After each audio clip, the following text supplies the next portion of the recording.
ప్రియమైన భగవద్బంధువులందరికీ నమస్కారం.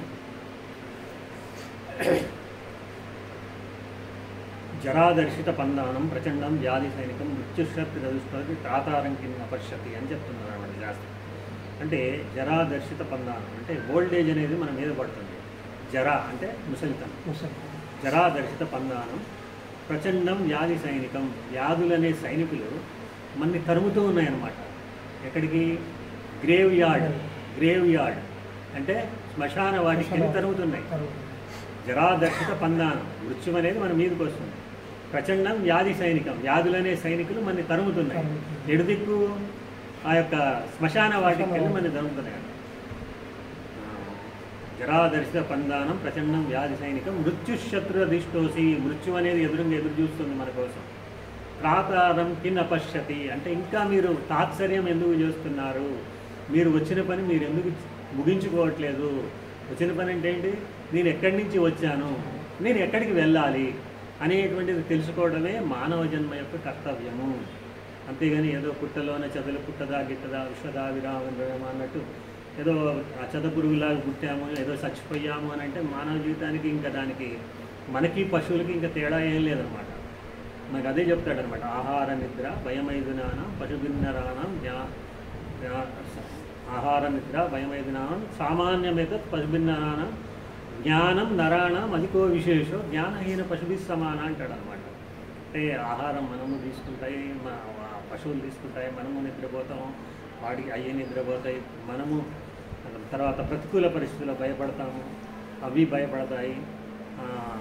ఆహార నిద్ర భయం ఐదునాన్ని పశు విన్నరాన. తర్వాత జ్ఞానం అంటే ఈ సంతానోత్పత్తి మనకి ఉంది, వాటికి ఉంది, కామసుఖాలు అవి పొందుతాయి. కానీ మనిషికి విశేషంగా ఏముందంటే జ్ఞానం ఉందన్నమాట. ఆహార నిద్ర భయమైదునాని సామాన్యమైతే పశువిన్నరాన జ్ఞానం నరాణం అధికో విశేషం జ్ఞానహీన పశువుకి సమాన అంటాడు అనమాట. అంటే జ్ఞానం లేకపోతే వాడు పశువుతో సమానం అని చెప్తాడు అనమాట. ఎందుకంటే ఇప్పుడు భాగవతంలో కూడా పోతన గారు చెప్తాడంట, పాదయుగము తోడి పశువుగాక అంటాడు అనమాట. అంటే ఆ యొక్క రెండు కాళ్ళు ఉన్నటువంటి పశువు అని చెప్తాడు అనమాట. కాబట్టి మనము జ్ఞానం అనేటువంటిది ఏంటో తెలుసుకోవాలి. మరి జ్ఞానం తెలుసుకోవాలంటే అది ఎక్కడ తెలుసుకోవాలంటే అంటే మనకి ఆ జ్ఞానం అనేటువంటిది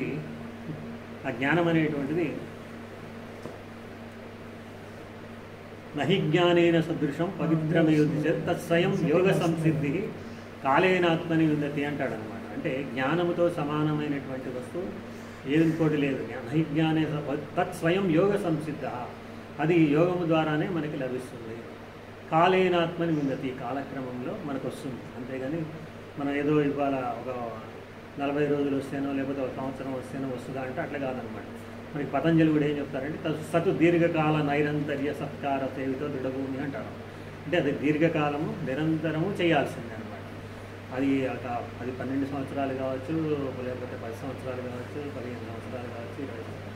అది దీర్ఘకాలం నిరంతరంగా అంటే అది మన రోజువారీ కార్యక్రమం లాగా. రోజు మనం స్నానం ఎట్లా చేస్తామో, బ్రష్ చేసుకుంటామో, ఇవన్నీ ఎలా చేస్తామో నీకు ధ్యానము అనేటువంటిది కూడా నువ్వు ఆ విధంగా చేయాలన్నమాట. చేసినప్పుడే నీకు ఆ మనసు స్వాధీనపడుతుంది అన్నమాట.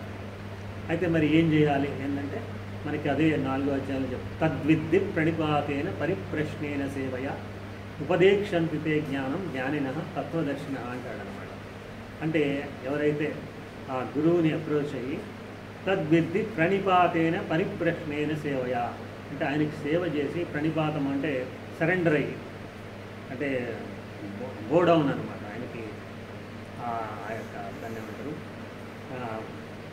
శరణాగతి చెందేసేసి సాష్టాంగ నమస్కారం చేసి ఆయన్ని మనం వినయముతో ప్రశ్నించవలను. అంతే తప్ప కొంతమంది ఏంటంటే అసలు గురువుకి తెలుసా లేదా అలా అడిగితే మాత్రం వాళ్ళు చెప్పరు. తద్విద్ది ప్రణిపాతేన పరిప్రశ్నేన సేవయ ఉపదేక్షంతితే జ్ఞానం జ్ఞానిన తత్వదర్శన అంటే ఆ తత్వాన్ని దర్శించినటువంటి వాళ్ళు.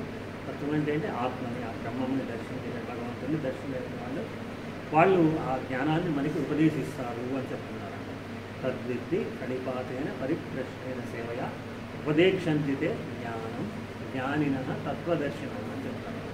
కాబట్టి అలాంటి గురువుని మనం ఇచ్చేయాలి. అంతేగాని మనకి వేమని చెప్తారన్నమాట, కారు కారు గురులు కాగుడంతం చెప్పు శాస్త్ర పాఠములు చదువు చెప్పు ముక్తి దారి చూపు మూలం గురుడు విశ్వరాజు రామోదర మాట్లాడారు. అంటే మనకి ఈ యొక్క ఫిజికల్ విద్యలు, భౌతిక విద్యలు ఉంటాయి కదా, ఆ విద్యలు నేర్పేటువంటి వాడు గురువు కాదు అని టీచర్ అనుకోవచ్చు. కారు కారు గురువులు కాగుడింతం చెప్పు శాస్త్ర పాఠములెల్లా చదివించారు. ముక్తి దారి చూపు మూలం గురుడు అంటే ఎవరైతే దాన్ని ఏమంటే ఎన్లైటెండ్ పర్సన్, అంటే మనకి ఆయన అయితేనే మనకి ఆ ముక్తి మోక్షము అంటే ఏందనేటువంటిది మనకి వాళ్ళు అప్పుడు చెప్తారు అని చెప్తారు. ఇంకో చోట కూడా ఆయన ఏం చెప్తారంటే, గురువనగా దేనువైతగు పరశిష్యుడు వచ్చమగుచు వర్తింపంగా గరిగలిగినప్పుడు అసగును నిరుపమ లక్షామృతము నిజముగా వేమ అంటాడు అనమాట. అంటే గురువు అనేటువంటి వాడు ఒక గోవు లాంటి అనమాట. గురువనగా దేనువైతగు పరశిష్యుడు వచ్చమగుచు, అంటే వచ్చము అంటే లేగరుడు అనమాట. ఆ వచ్చములాగా అయినప్పుడు వర్తింపంగా అంటే ఎందుకంటే ఆ ఆవు దాని యొక్క ఆ చేపాలంటే దాని మీద ప్రేమ కలగాలన్నమాట, ఆ దూడ మీద ప్రేమ కలగాలి. అట్లా కలిగినప్పుడే ఆవు చేపినట్టే ఈయనలోంచి జ్ఞానం ఉద్భవిస్తుంది.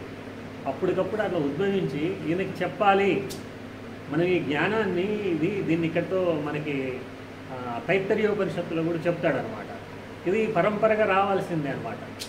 ఇప్పుడు ఇది ఎప్పుడు అనాది అంటారు అనమాట, ఎప్పటి నుంచో ఉందన్నమాట ఈ జ్ఞానం.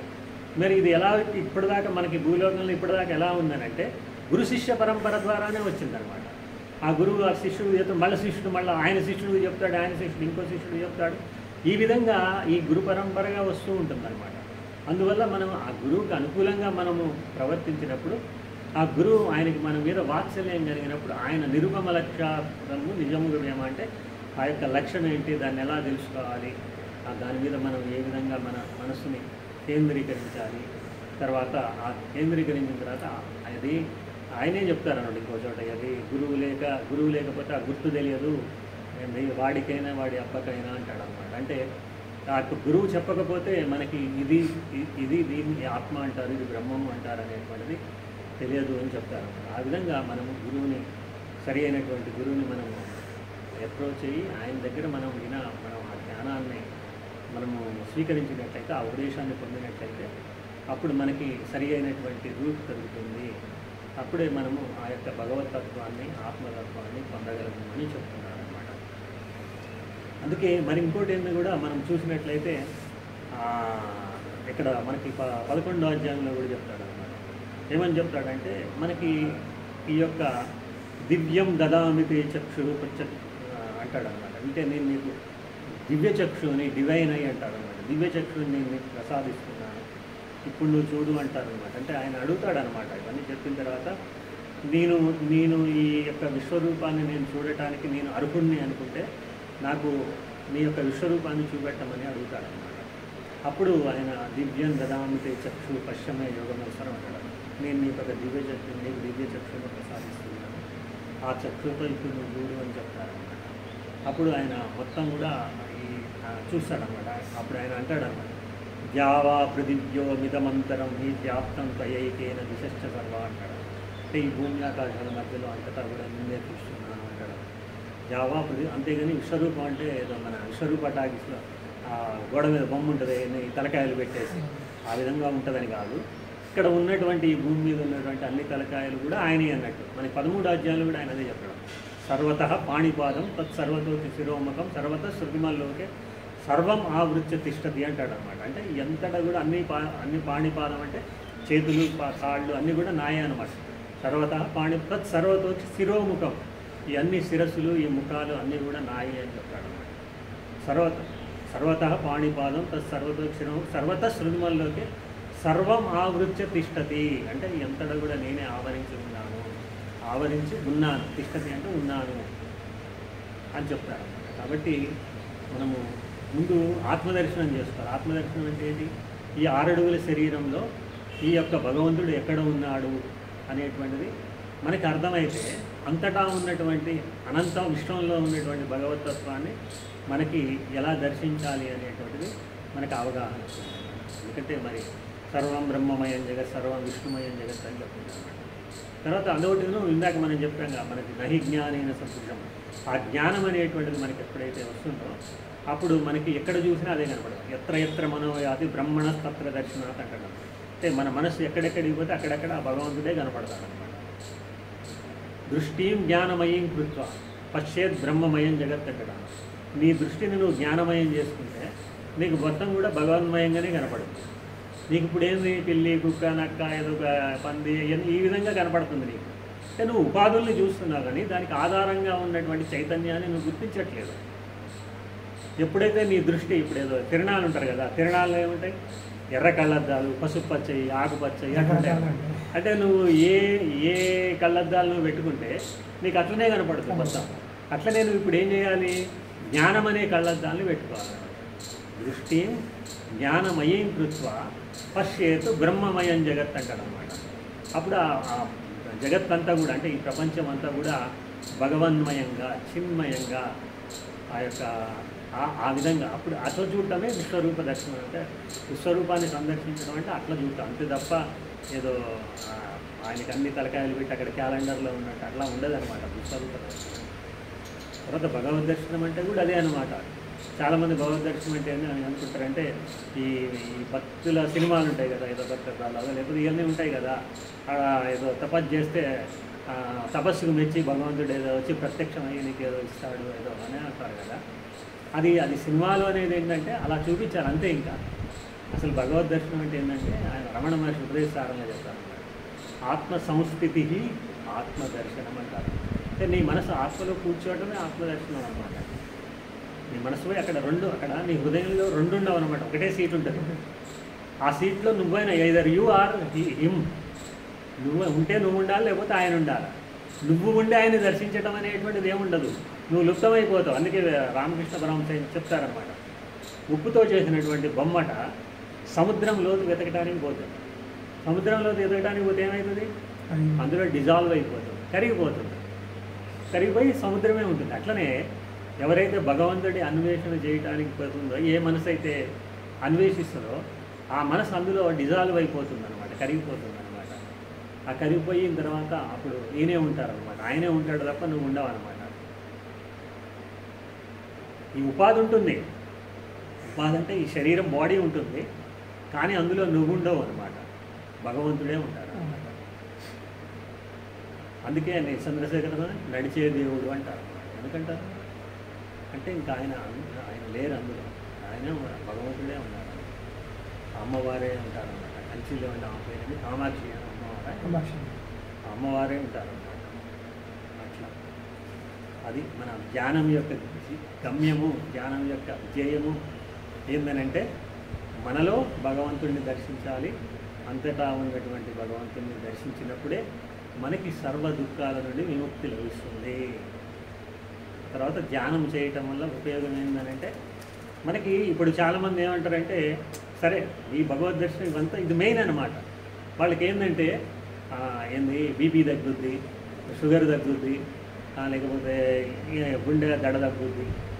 ఫిజికల్గా అది రావచ్చు. ఇప్పుడు మనకి పొలం ఉందండి, మనం ప్యాడీ ఒడ్డు పండించిన తర్వాత ఏం చేసాము, మనకి రోజువారీ కావాలని మిల్లుకు తీసుకెళ్తే అందులో మిల్లులో పోసిన తర్వాత మెయిన్ ప్రోడక్ట్ ఏంది, రైస్ రావడం. రైస్ అనేది మెయిన్ ప్రోడక్ట్. రైస్ వస్తుంది, కానీ దాని ఎమ్మటి ఏమొస్తుందో తెలుసా, ఊక వస్తుంది, చిట్టు వస్తుంది, తౌడు వస్తుంది, నూకలు వస్తాయి, అదంతా. కానీ అది మనం సెకండరీగా చెప్పుకుంటాం, కానీ మన మెయిన్ గోల్ ఏంది, మనకి రైస్ అనేది మెయిన్ గోల్. అట్లనే ధ్యానం చేస్తే మనకి మెయిన్ గోల్ ఏంది, మనం ముక్తిని పొందాలా, మోక్షాన్ని పొందాలా, తర్వాత దాన్ని ఏమంటారు మొత్తం ఇందులో ఉన్నటువంటి ఆత్మని దర్శించుకోవాలి. బయట ఉన్నటువంటి బ్రహ్మము అంటారు, ఇందులోనే దాన్ని ఆత్మ అంటారు, బయట దాన్ని బ్రహ్మము అంటారు. బ్రహ్మము అంటే ఆల్ పర్వేడింగ్ అని అనమాట. అంతటా ఉన్నటువంటి ఆ భగవతత్వాన్ని దర్శించుకోగలగాలి. ఈ క్రమంలో మనకి అన్నీ వస్తాయి, ఆరోగ్యం వస్తుంది, తర్వాత బీపీలు తగ్గుతాయి, షుగర్లు తగ్గుతాయి, తర్వాత గుండె దడ తగ్గుద్ది, తర్వాత సైకోసోమాటిక్ వ్యాధులు అంటారు కదా, అవి కూడా తగ్గుతాయి. అది సెకండరీ అనమాట. అయితే కొంతమంది ఏంటంటే ముందు అదే చెప్తారనమాట. వీళ్ళు కూడా వచ్చేవాళ్ళు కూడా ధ్యానంలోకి అదే వస్తారనమాట మ్యాక్సిమం. అంటే మీరు వస్తే మీకు షుగర్ తగ్గుద్దండి, మీకు బీపీ తగ్గుద్దండి, లేకపోతే ఇది సైకోసోమాటిక్ వ్యాధులు, లేకపోతే దాన్ని ఇన్సోమ్నియా అంటే నిద్ర పట్టకపోవడం తగ్గుద్ది, ఇలా చెప్తేనే వాళ్ళు కూడా ఇందులోకి వస్తారన్నమాట. కానీ మెయిన్ గోల్ అది కాదన్నమాట. జ్ఞానం యొక్క మెయిన్ గోల్ ఏంటంటే నువ్వు ముక్తిని పొందాలా, మోక్షాన్ని పొందాలా, ఆ భగవతత్వాన్ని నీలో మరియు అందరిలో అంతటా దాన్ని దర్శించడమే మన లక్ష్యం అన్నమాట. ఆ లక్ష్యాన్ని చేరుకోవడానికి మనందరం జ్ఞానం ఉండాలి. స్వస్తి.